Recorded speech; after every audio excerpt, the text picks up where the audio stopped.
I didn't know I was this bad. What? I was 12 years old when I first downloaded FL Studio. Now I'm 22 and it's been my full-time job for a few years. I actually managed to find some old files from my old broken computer, and a friend of mine has arranged them in like this timeline. So I haven't heard any of this in almost a decade. I started making music 10 years ago because of Tiesto, and my first song ever sounds like this. And this is my last song, which was released on Tiesto's record label, which he's playing in his shows and he loves. This is how that sounds. I thought it would be fun to listen to that journey with you guys for the first time. I'm really nervous, but I think it's gonna be a lot of fun.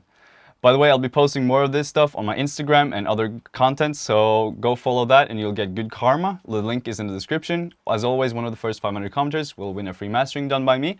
But I'll shut up now. Let's start with 2009. So I was 12 years old here. This is how that sounds. I'm so curious.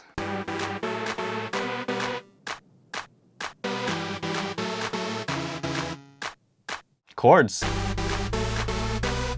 I'm surprised I knew what that was. Okay, let's hear the drop. Relax your soul.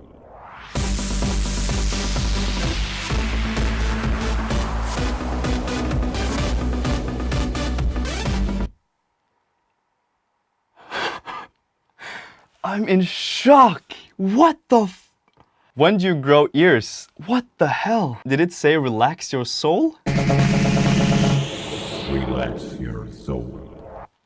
I don't know if you guys can see this, but I'm actually like going red in my face. This is so embarrassing. What the hell? I didn't know I was this bad. What? Okay, let's continue. What?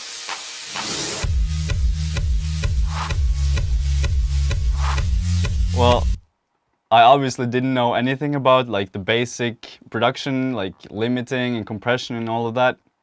This is so over limited and it's distorting and it's just... Oh, it's a drop here. Solar beam. I can hear that that was my voice saying solar beam. What the...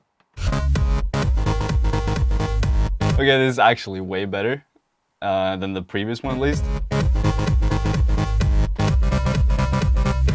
Well, it's bad, but it's not like super bad. It's a lot better, I think. Okay, let's continue on. Later in 2009. I'm still in shock. What? This is Stardust. Why do I have to have these cringy ass vocal things before the drop? What the? Stardust. Okay, never mind. I still don't understand anything about mixing whatsoever. It's limiting, it's peaking, it's crushing, and I don't understand melodies. Okay, it's actually not that bad melodically. Well, it is, but it's not horrible. Let's have a look at 2010, 1 year after.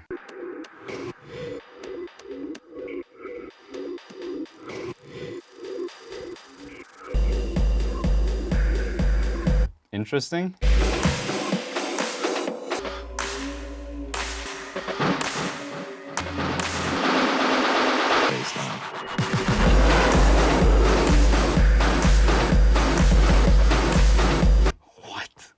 I don't even remember any of this. What kind of drugs did I do when I was 13? Don't do drugs, kids. What the?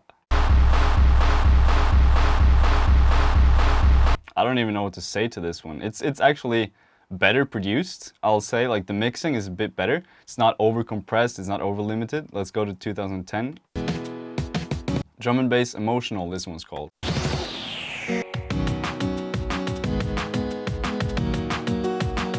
That's cool. I like that. It's not horrible. Okay, this one's called Main Stage Banger. Santa Claus is coming to visit. Did I just get worse again? Yeah. Yeah, that's actually just worse. I wasn't really taking it all that seriously in 2010. Oh, I can't wait for 2011 Complextro. Okay, let's see. Angel.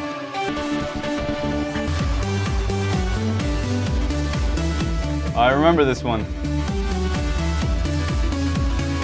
I think this one's the first with like a real melody and some chords to it. It's still very badly produced, but it's more interesting, I think. Oh yeah, I remember this one. I just took a lot of samples and just mashed them together, so this is gonna be a lot better, I think.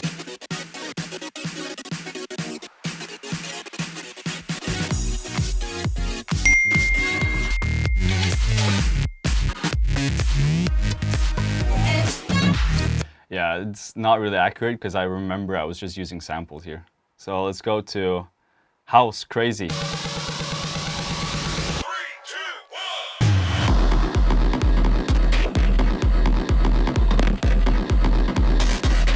1. Okay, that's actually, it's better produced as well. The kick actually came through, but yeah, it's just experimentation, I think.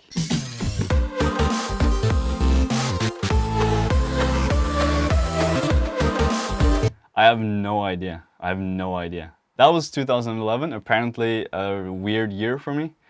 2012, Melbourne. This was the year when Melbourne really came through, I think.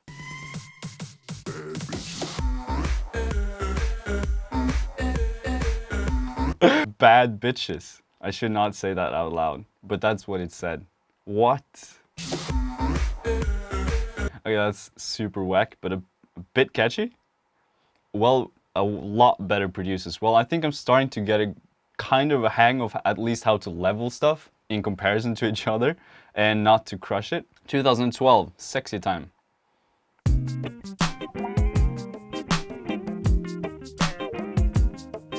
I was probably just trying to get laid. Okay, 2013.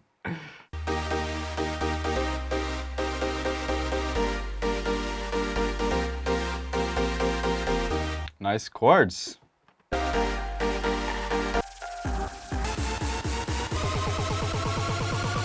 Longest build in history.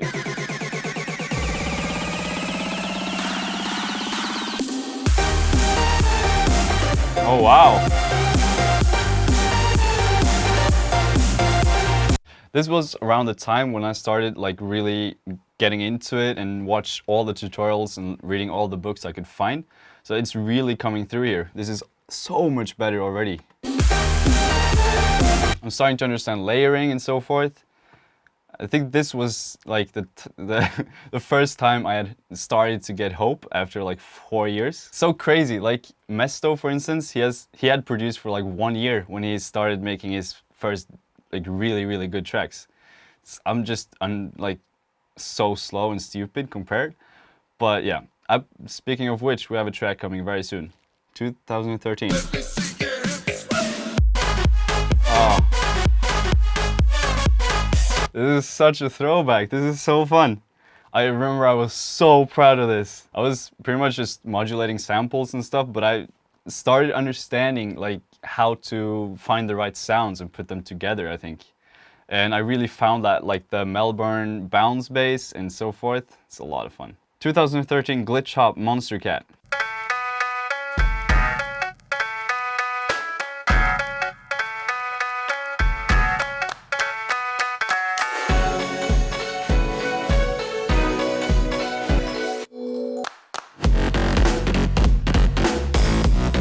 Okay, that's pretty sick, actually. I was super into Monster Cat at that time.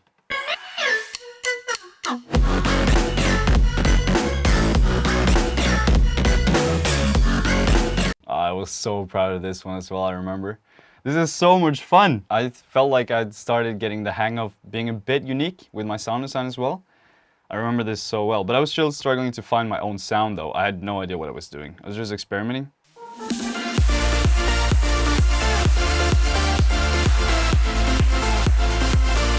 Yeah, and here I was just copying like Matisse and Sadko and those guys. And Dimitri Vangelis and Wyman. I really love their stuff. Didn't sound too bad. I was starting to get a hang of like mixing and understanding how to be a bit more sparse in my sound design and layering. So it sounds a bit more professional, I think. At the time when I started out, there weren't that many producer like tutorials and the sound banks weren't that good. So 2013-14, they really came through. So that helped a lot.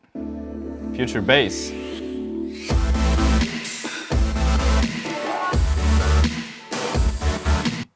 so fun. Yeah, I was just experimenting at this stage, and I think big rooms started getting popular here. It's probably a big room one. Yeah.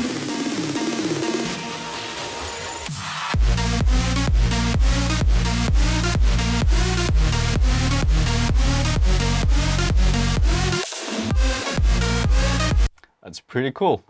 I like that. It's so much fun. I haven't heard this in so many years. Shiver.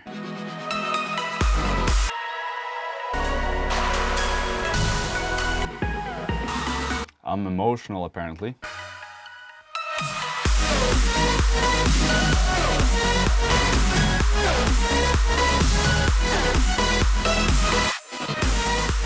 Oh, it's actually fading out. That's so 80s. That's pretty good. I'm starting to get a hang of pitch glides and doing stuff like that, I feel. Trap. Okay, now I'm excited.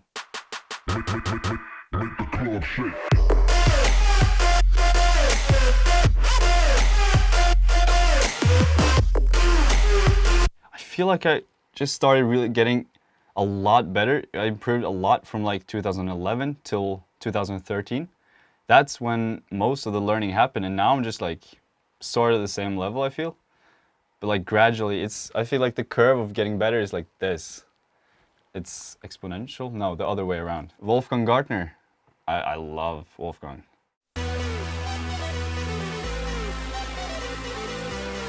Probably a sample.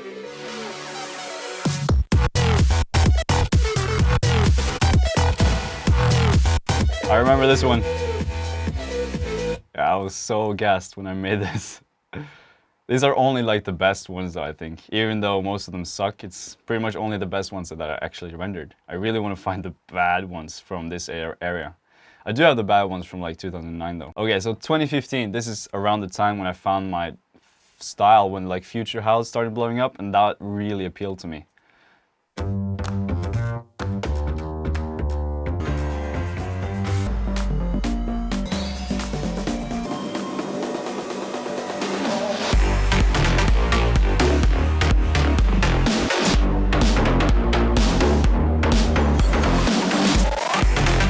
I really started getting into the percussions and small details like that. This was probably the year where I made most progress, I feel like, at least. It was such a relief, like finally finding my own style. Just took so long, I'm so slow. And this is called Jonas Aden Debut, because that was the track I thought was gonna be my first release.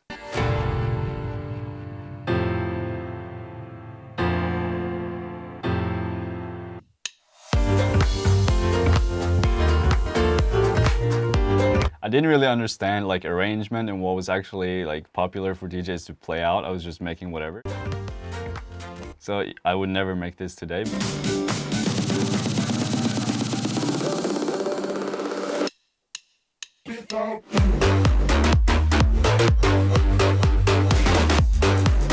That's pretty cool. I remember I sent this actually when Kirby was like popping off. I sent this to him as a demo, and he actually responded. I hadn't even released any music at that point, and he said it was really creative, and that was such an inspiration for me to continue producing and taking it really seriously. This was the year as well that I quit high school.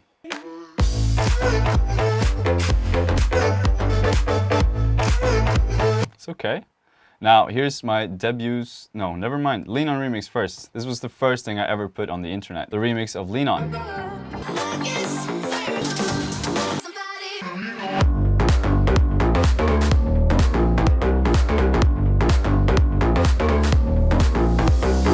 I remember when I put that out, I was so nervous, but it sort of blew up a bit and got like 100,000 plays in 2 days, and I was so happy. I almost get goosebumps just talking about it. It was so exciting. The first official release was on Future House Music. This is What You Want in 2015.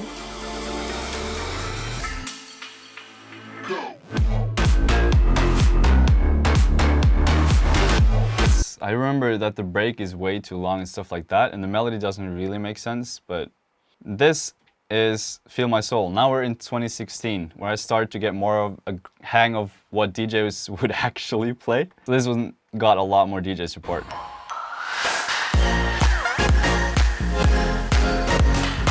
It was actually the track that got me signed to Spinnin' when I first started sending music to Spinnin' Records. Shout out to Jorn. Thank you so much for believing in me. That was just crazy, and yeah, the support on that one was insane. In 2016, I also released my first track with real vocals, meaning that it wasn't from like some sample pack. It was from Delaney Jane, which I'd looked up to for so long, so that was also crazy. And I tried doing a bit more of a poppy crossover thing, a bit deeper than usual. You're all I need, but I need room to breathe.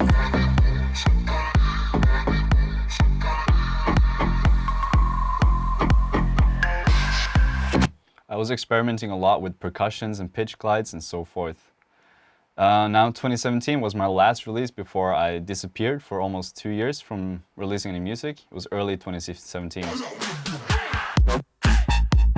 It sounds like I was angry at something. After I'd learned more and just taking that break from releasing music and just working on other stuff that I'll explain more of later, I came back in late 2019 with I Dip You Dip on Don Diablo's Hexagon Records.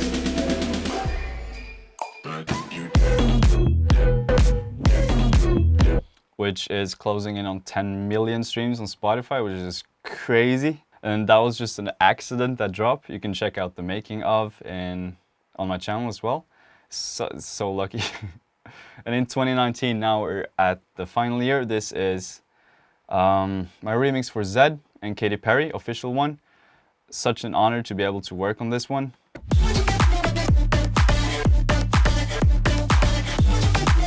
I feel like my sound got a bit more mature this year with a bit more sparse elements. The mix isn't as boomy and it sounds a bit more grown up, at least to me, if that makes sense. A bit more sparse and drawn back and more focusing on using the elements themselves instead of just adding a lot of shit, which I love doing.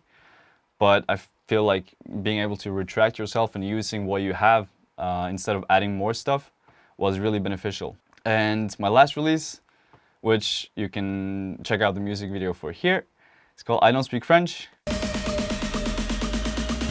said I don't speak French. Adieu. Adieu. And that is my final release in 2019 on Tiesto's record label, which is, Tiesto was the reason I even started making music. It took 10 years, but Jesus, what a journey. And I'm just so grateful to have you guys on board and for all the support you've been showing. And I almost feel like crying. Thank you so much. This was a lot of fun. I hope you enjoyed watching, and I'll see you guys next week.